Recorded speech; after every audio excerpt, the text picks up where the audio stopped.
Journey to Older Tales. The Frog Prince. Once upon a time, there lived a king in a faraway kingdom. His daughters were all known for their beauty, but among them, the youngest princess shone the brightest, like the most precious jewel in the world. Near the king's castle stretched a vast, lush forest, and at its heart stood an ancient lime tree. Beneath this tree lay a deep, clear well. On hot days, the youngest princess would always make her way to the well, carrying her golden ball. Wow, it went so high! She exclaimed with delight, tossing the ball into the air and catching it again. The princess was playing, tossing her golden ball high into the air, when she accidentally missed her catch, and the ball fell into the deep well. No, it can't be. Frozen in shock, she quickly ran to the well and looked inside, but the ball had already fallen deep into the water. Overcome with sorrow at losing her most treasured toy, she collapsed to the ground, sobbing, her cries echoing off the stone walls of the well.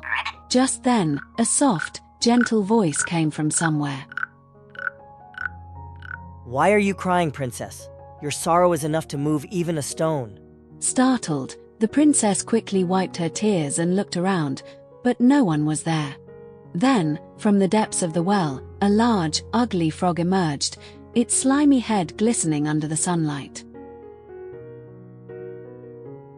Oh, it's you, old water splasher. She said, frowning. Pointing down into the well, she added, My golden ball has fallen into the water. The well is too deep, I can't reach it. The frog listened carefully, then slowly opened his mouth. Do not cry, princess. I can fetch it for you, he said.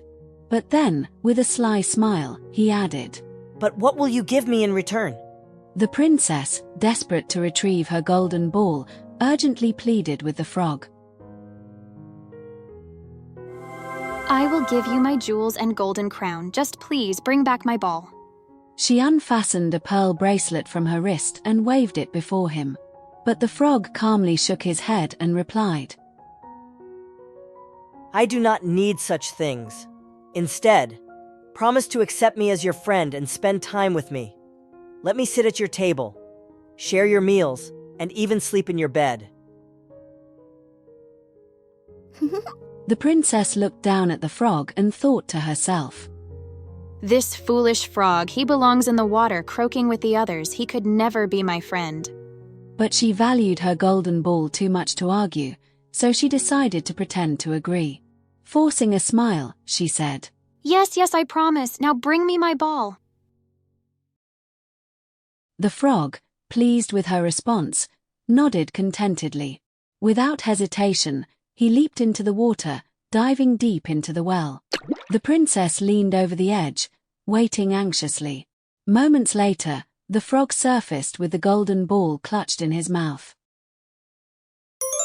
With a swift motion, he tossed the ball onto the grassy ground, where it gleamed under the sunlight.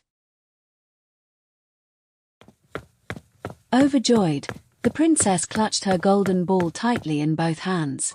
Beaming with excitement, she turned away without even glancing at the frog and started running back toward the castle.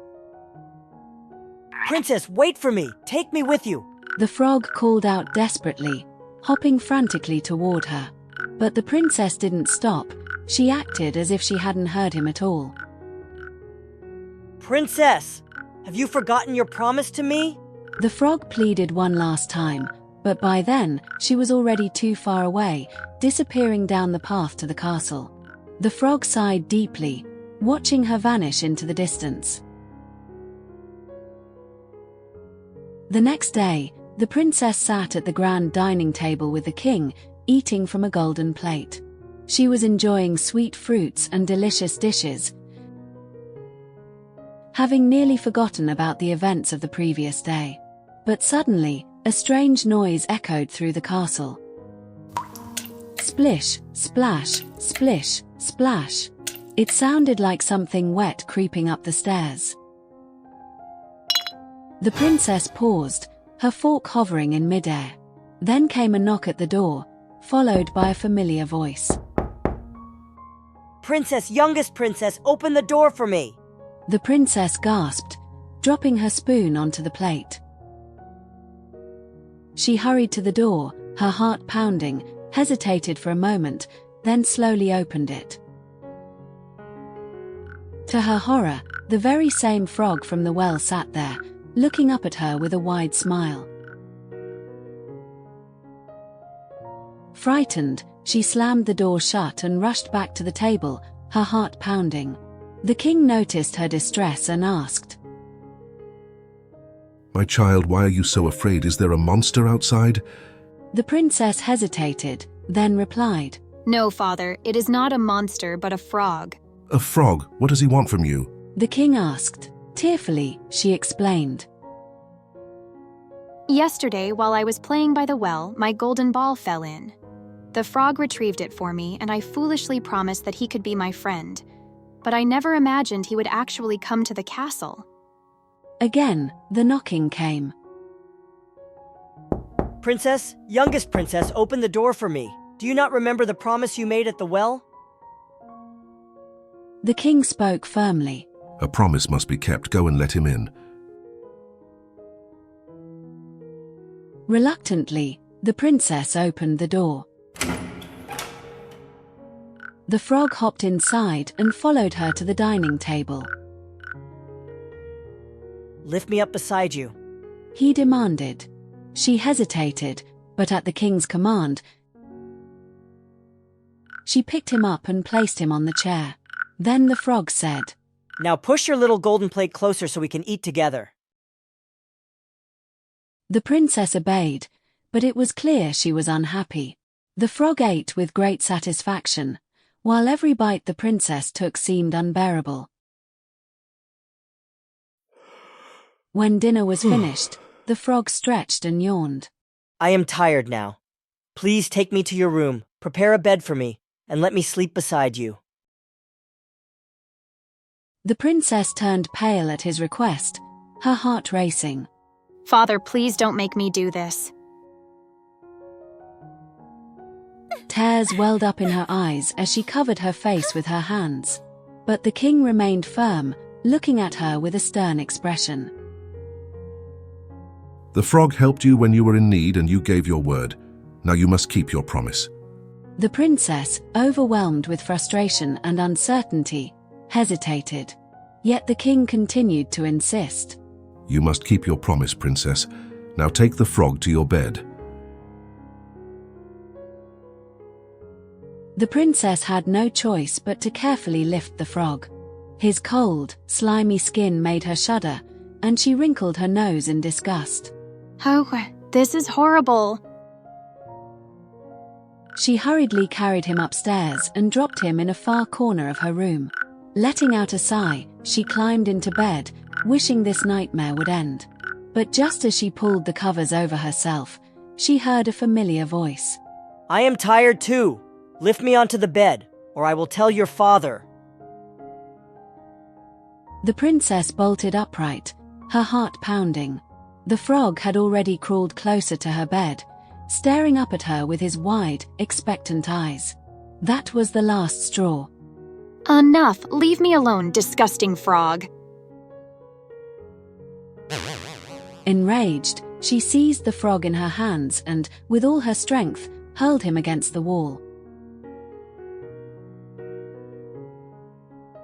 The moment the princess threw the frog against the wall, the entire room was bathed in a radiant golden light. The frog was caught in a swirling vortex of shimmering magic, his small form beginning to shift and grow. Slowly, his silhouette became clearer, his limbs lengthened, and his features refined, until at last, he transformed into a magnificent prince. The princess gasped, stepping back in astonishment, her hands covering her mouth. Before her stood a prince with warm, gentle eyes, gazing at her with a soft smile. With graceful poise, the prince stepped forward and bowed politely. At last, the curse has been broken. It is all thanks to you, princess. The prince gazed at the princess and spoke in a soft, steady voice. Long ago, I was cursed by a wicked witch and transformed into a frog. It was not just any spell. It was a cruel enchantment that could only be broken by someone who would truly accept me as I was. The princess still looked skeptical, struggling to believe his words. The prince smiled gently and continued. But you, princess, have finally freed me. Because of you, I have regained my true form.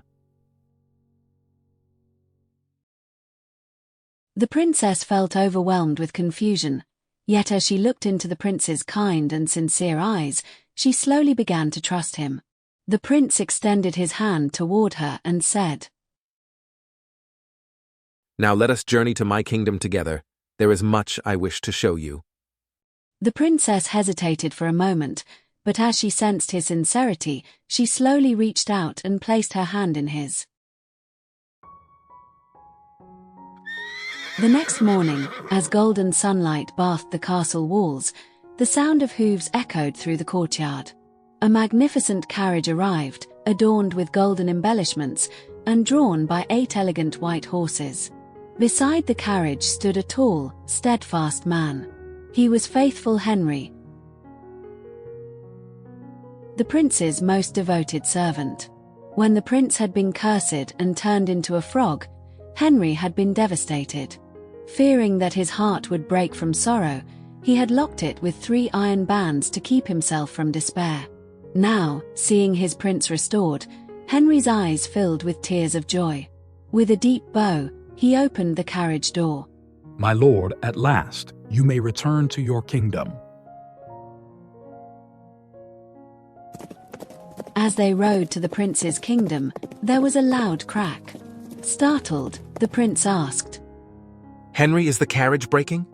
Henry smiled and said, No, my lord, it is the first band around my heart breaking, for my sorrow is now gone. Twice more, there were loud cracks, and each time, Henry assured them that it was another band breaking from his heart. And so, the prince and princess arrived in his kingdom, where they lived happily ever after. I hope today's fairy tale brought you joy and happiness. I'll return with an even more special story next time. Thank you for watching.